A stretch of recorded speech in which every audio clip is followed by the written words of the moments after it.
Hey there. I was doing something that most sane people wouldn't recommend, and that was scrolling through X. I ran into this post by someone called Sung Luong, and they were showing that OpenAI's Codex quote unquote found a workaround of not having sudo on his PC when it was doing its thing. So basically, in the situation, Codex needed access to a specific file, and that guy assumed that the AI agent would need sudo level access to do what he wanted.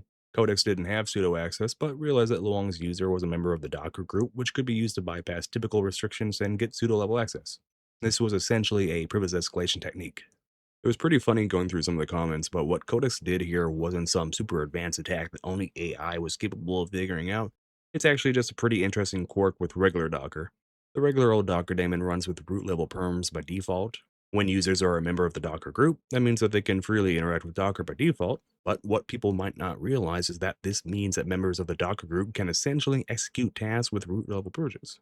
This means that a would-be attacker could abuse Docker to read or write to sensitive files on the host system and even gain a shell's root, assuming that they were able to get access to the system in the first place, of course.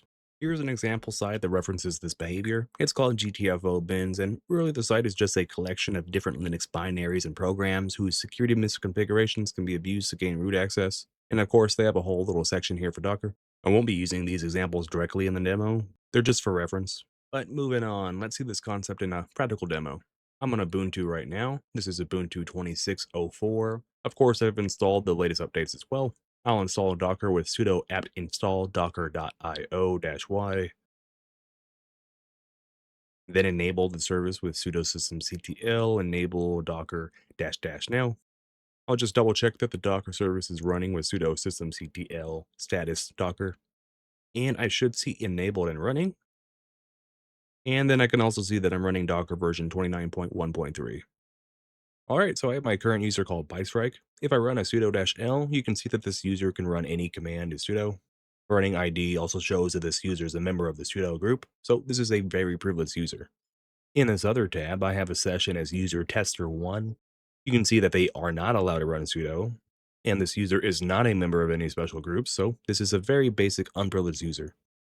As user bytestrike, I can test my sudo access and privileges by reading a very special default Linux file, the shadow file.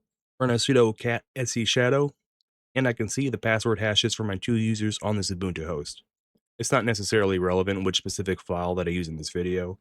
I'm just using the shadow file since it'll be on pretty much every Linux distro, has very important contents, and has pretty limited file permissions by default. I'll try to read the shadow file as my tester1 user, and of course, I can't due to this user's limited permissions. But here's where Docker can come in. As my privileged Bytestrike user, I'll add tester1 to the Docker group, then reestablish a shell with tester1, double check that I'm now in the Docker group, and now for a privilege escalation trick to read that restricted shadow file. This way also uses a similar bind mount quirk as the one from that X post that I showed earlier. So this is my command, docker run-rm, which just deletes my Docker container right after I'm done with it. Optional, of course. -v etc colon host etc. So this is the bind mount. I'm attaching and mounting my host system's etc directory to a new directory called host etc within my Docker container. By default, I should get read-write access to this mount from within my container. Alpine is a Linux version. The specific distro doesn't matter. I tested this with Ubuntu as well inside of the container. I'm just using this distro since it's very lightweight and fast for the demo. Then at the end, I can read my host system's shadow file from the new mount location with cat host etc shadow. Run this now, and there's my shadow file content. You can also see that I'm still my quote-unquote unprivileged user tester1. However, that specific privilege escalation trick was only looking at a single file at a time, so let's take it up a notch and get a shell as root on my host system by abusing tester1's Docker group membership. Alright, so here's my command, similar to the last Docker run command, but -it means give me an interactive shell, -v is for the mount again, but this time I'm mounting my host's entire base root directory to my container under a new directory called host. Just running Alpine Linux again for my container, then I'm using chroot or shroot, however you say it, to make my shell's main root directory start at /host, which is also where that mount is that I defined earlier. And then at the end, I'm just setting bash for my shell. I'll run this, and there we go. I'm in a terminal as root, and I have full access to my host system and its files. Being a member of the Docker group gave my tester1 user quite a bit of privileges. Alright, well that's all I'm going to show for the demo. Of course, there are plenty of other considerations, like what if a user isn't a member of the Docker group, but they still need to use Docker? You might give them custom sudo perms that only run Docker, but then you'd be right back in the same situation. That user would just need to add sudo to their commands, so pretty much no difference in that case. But maybe this whole thing isn't even an issue or concern for you. But if you're running regular old Docker, it might be a good idea to treat any user that has the permissions to interact with and run Docker as a root/admin level user, and it would probably be a good idea to make sure that those accounts are extra protected.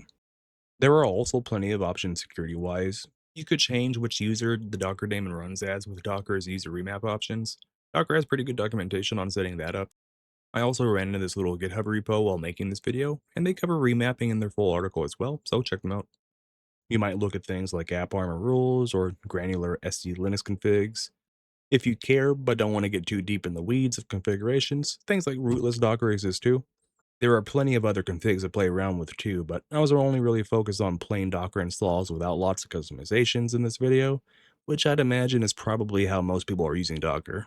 Podman exists too, which is another containerization tool similar to Docker. I believe it deals with the high level permissions considerations that Docker brings by default, but either way, that's about it for the video. Hopefully you learned something.